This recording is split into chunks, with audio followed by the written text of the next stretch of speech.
Hello and welcome to SPORcast, a Canadian podcast discussing patient-oriented research done in partnership with patients. I'm Beverly Pomeroy. And I'm Lisa Ridgway, and we are patient partners who sit on a variety of patient councils and advisory groups, all with the vision to encourage research to answer research questions that matter to patients and aim to improve healthcare. Thank you for joining us today. We hope you will be inspired to get involved and create your own impact in order to support healthcare research be more relevant and meaningful. Please enjoy the show. In a new home and brought to you from home. Well, welcome back to another episode of SPORcast. Lisa, how are you doing? Oh, Bev, fine. And I'm super excited because, you know, all along we've thought about SPORcast as a way to do KT. And guess who we have today as our guest? Who? Jen Creighton from Michael Smith. Oh my goodness, I'm peaked. So we have to begin our episode though by saying and acknowledging and sharing the privilege that many of us have because we're located within the ancestral, traditional, and unceded territory of Indigenous peoples across BC. We're calling in from different parts of the province, and BC is home to almost 200 distinct First Nations and the Métis chartered communities, and each of them have their own traditions and history. So, Jen, do you mind if we call you that, Jen? Do, yes. Oh, thank you. Jen, you're the manager of KT, that is Knowledge Translation, at the Michael Smith Foundation for Health Research. And this is a big one. You are responsible for the implementation of the Michael Smith Foundation's knowledge translation strategy. You work with universities across British Columbia. You work with every health authority. And boy, you must be busy mobilizing research into policy and practice these days. Welcome to the show. Thank you so much for having me. It's such an honor to be on your SPORcast. Oh. Quite often, Lisa and I talk about SPORcast or these sorts of modalities as being a KT sort of platform, and you're sort of leading up, the KT pathways. So can you share a little bit about KT pathways and what it is, the work that you're doing there? Yeah, of course. So KT Pathways was a really fun project that we got to do with all our provincial partners. And it came out of a scoping review that was done probably 5 years ago about all of the competencies required. So the skills and attitudes and knowledge required to do knowledge translation. If you're a knowledge broker or a knowledge producer, which would be a researcher, or a knowledge user, which is everybody else and all of us. And it turned into a manuscript and then to a 90-page document that of all the competencies required to do knowledge translation. And we thought there's no way that anybody is going to read that. So got together with our provincial partners and we created an online tool so that people could do the assessment and rate themselves on their own knowledge and skills and attitudes, and then get resources to help them with their own provincial or professional development. Yeah. Great. Well, Michael Smith is like the biggest financial contributor, aside from CIHR, that is, to the BC support unit. So we're thrilled that you can talk to us about KT. Now, within that KT Pathways, as a result of, say, the crisis that's enveloped us all, the healthcare crisis, has the tool itself changed or adapted to the times, or have the buckets changed? Can you tell us a little bit about the transformation? For sure. You know, the tool hasn't changed very much because knowledge translation in a crisis is very much like knowledge translation at any time. But what we did was we knew that people were wanting some knowledge synthesis around the COVID crisis and some of the briefs and instruction to healthcare providers, as well as opportunities for people to be involved in research. So we created a new page called the KT COVID Research Hub. And that is made available, all sorts of COVID research. But like the most unique thing about that page is the KT calendar. So because of COVID, many of the things that were taking place really regionally in person have gone virtual. So we thought it would be a really excellent opportunity to be able to share that. So people who are interested in knowing more about KT or being involved in those events can join virtually, as well as people can communicate. So you know, now that COVID has happened and people are more interested in sharing resources and understanding about how to do knowledge translation in a crisis, we saw this as an opportunity to have a platform for people to share across the province.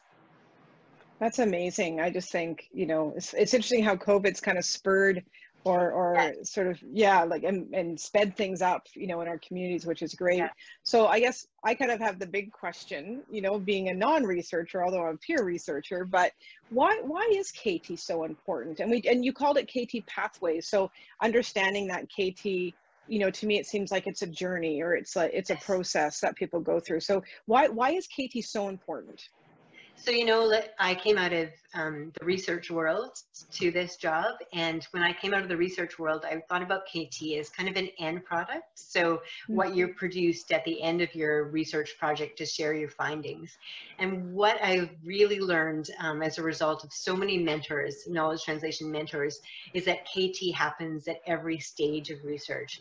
So in order to get knowledge to be used, you have to actually form relationships and have stakeholders involved in every part of the research project. So if you're not answering the questions that people want the answers to, like that patients want answers to, or that healthcare providers want answers to, or policy, then it's very unlikely that the knowledge that you produce at the end of a project is going to be used. So encouraging researchers and knowledge users to become in relationship with each other and to go on a research journey together. And sometimes that research journey is much different than the researcher might have planned for it to be, because relationships are so complex.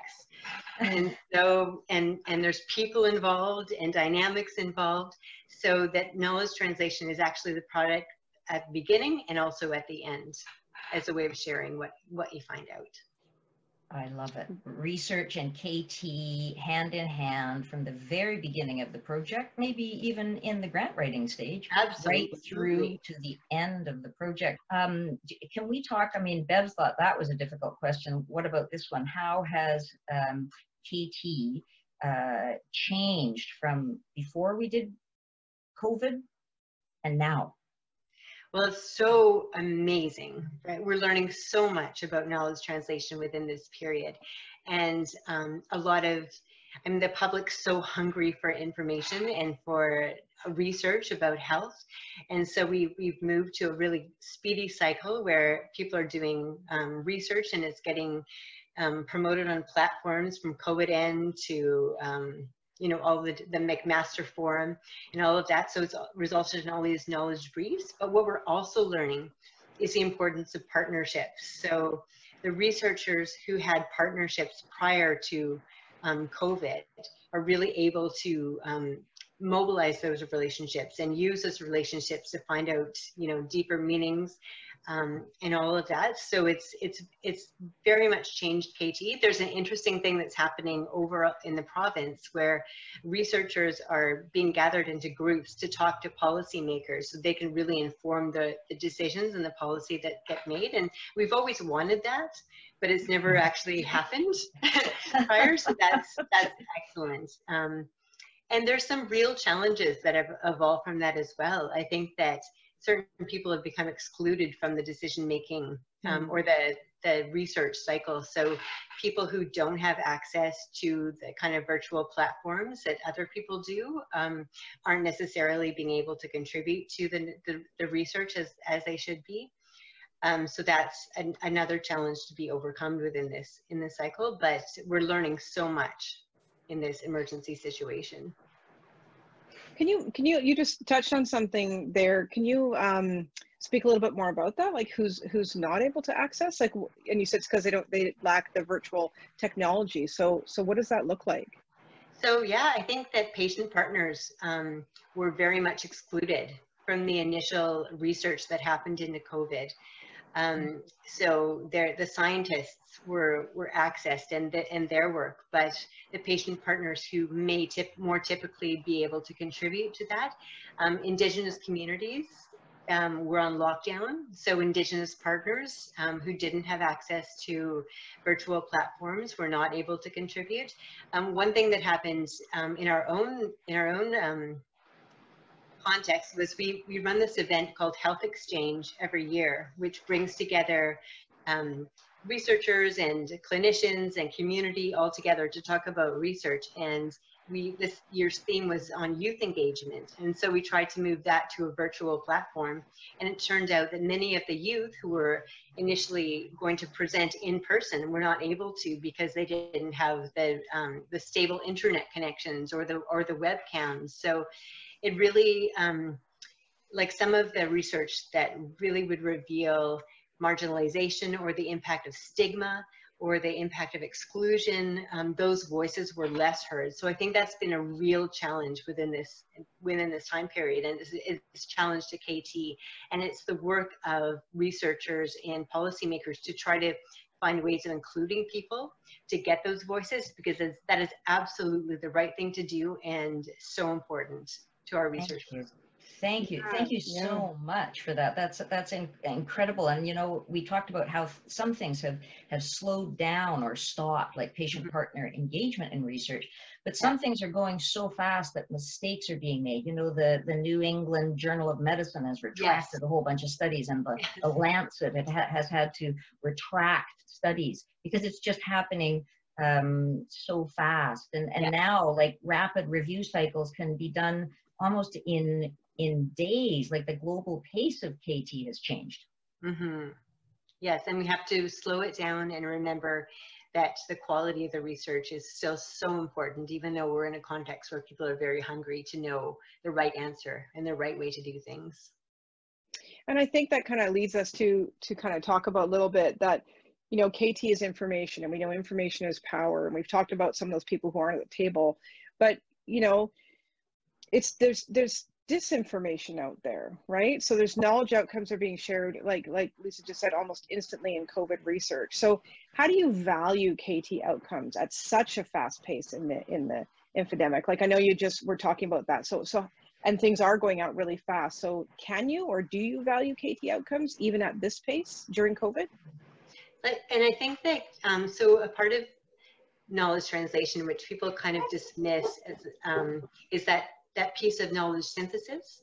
So not only looking at the newest discovery that comes out, but also taking into account what the body of knowledge says about a particular topic or interest. And so what we need to be doing is looking at not just what one study says, but how that study is situated in the broader knowledge of a topic, and not being so quick to act. And, you know, one thing that I think people sometimes get caught in thinking, oh, it's a great finding out of one study, so like how can we push it out through the media and through op-eds and all of that? And we need to take a step back and say, is it contextualized within other research?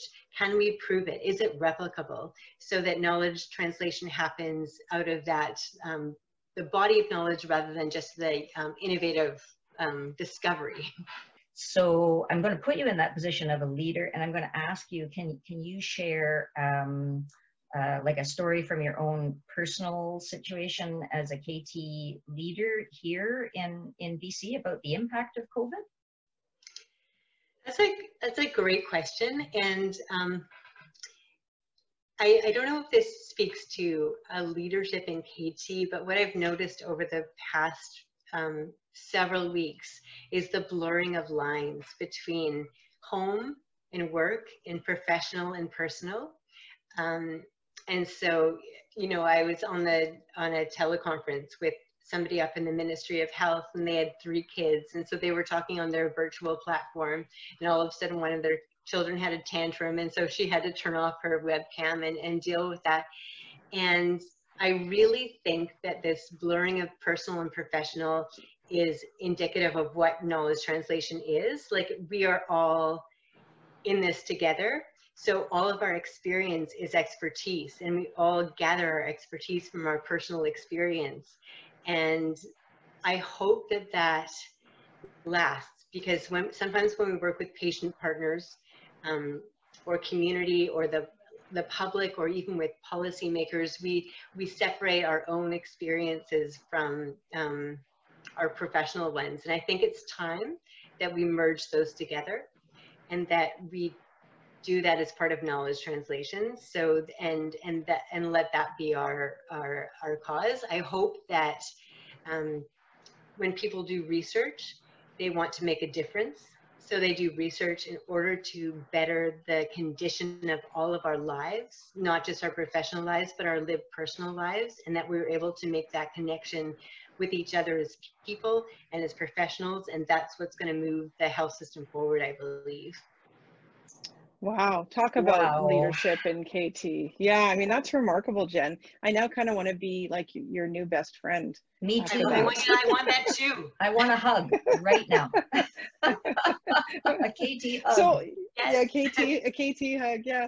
And so I wonder, you know, because you guys spoke about that. I mean, I do agree. I think a lot of COVID, you know, as a patient partner, it's interesting because quite often we are sharing our personal lives and a lens into our personal lives. And I do agree with you. I think, you know, what COVID has done is allowed us as patient partners a lens and a glimpse into researchers' personal lives and their family. And we have meetings and there's like 3 kids hanging off somebody, or their dog makes an appearance, or their partner makes an appearance. And I do agree. I think it's one of the beautiful things that have come out of COVID as a patient partner, for sure. But I'm just wondering, so what's your long-term vision for KT in our province? Because we are getting better at accessing our audience, and hopefully, you know, through COVID, we're learning where those gaps are. You know, so what's your long-term vision? So one for patient-oriented research, but I'm curious from your perspective, you know, in regards to patient partners and researchers, what do you envision? You know, we're doing a few projects in KT at the Michael Smith Foundation that are looking at the way that reviewers review research grants and the way that they're able to assess the collaborations with research users. And that is our biggest goal, because we think that is that's a pathway to impact.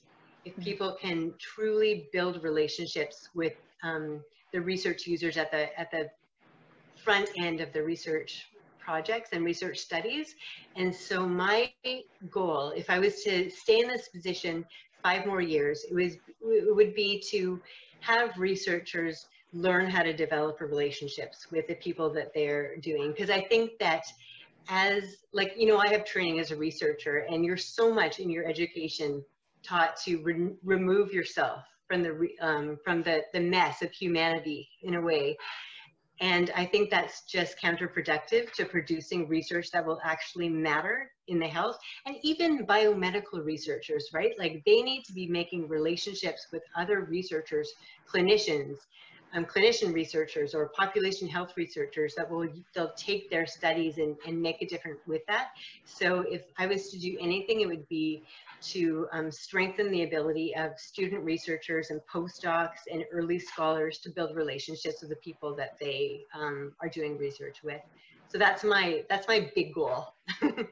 Wow. I think we hit the sweet spot there. I've got that tingle feeling, you know, that tingle feeling that goes up and down your spine when you know you're talking about the absolute essence of something. You give us the address, please, for the KT Pathways tool. Yeah, it's ktpathways.ca. And on the top of that is a banner where you can click on the COVID research hub and go directly to that, or you can do the assessment for yourself and figure out where you need to develop in your KT journey. But anywhere, like, search the website, it's beautiful. Jen, we just so appreciate your time. We know everybody's super busy right now with everything going on, and with the KT Pathways in particular. And so do you have any last thoughts as we sort of sign off, or any questions you'd like to ask us sort of to wrap up our time together today? I would so love to know what you're thinking about the direction of SPOR in COVID. What are your thoughts? What are your dreams?